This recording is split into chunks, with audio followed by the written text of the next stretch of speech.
A brick drop from a highway overpass changed Vickie Prantlin's life and face forever. Yet along that highway, she immediately forgave the two teenagers whose prank nearly killed her.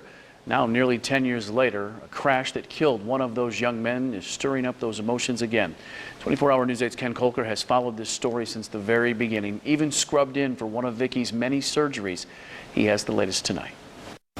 She was saddened to hear that Jack Swick, one of the teenagers involved in the brick incident, died last week in a motorcycle crash. I feel bad for the family, and it's sad, and especially with all the comments that people have been saying, he doesn't deserve that. Some comments posted on stories about Swick's death suggest he had it coming. Vickie Prantlin was driving with her daughter on Interstate 96 in February 2003 when a brick dropped from the Morse Lake overpass punched through her windshield.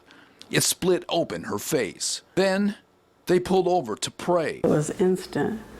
When we were in the car and Sarah asked if we would pray, it was immediate, forgiveness.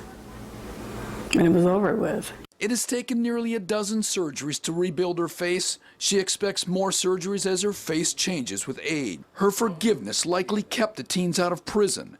Jeffrey Koyman, who dropped that brick, was locked up for a short time. Koyman's mom recently thanked Vickie in an email. I think he was having a hard time forgiving himself. Jack Swick, who was with him that night, served a year in the jail honor camp. But it was forgiveness, not the brick, that helped define him, Swick's family says. He was managing a local courier company, and he and his longtime girlfriend had 3 children together. I can't thank her enough.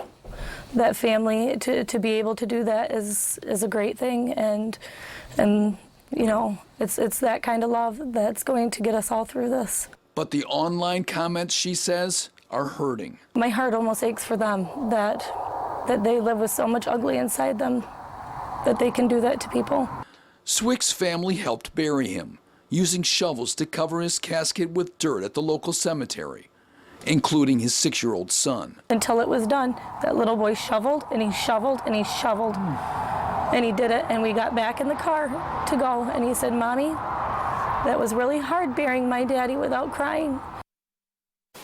Jack Swick's relatives say they would like to reach out to Vickie to personally thank her.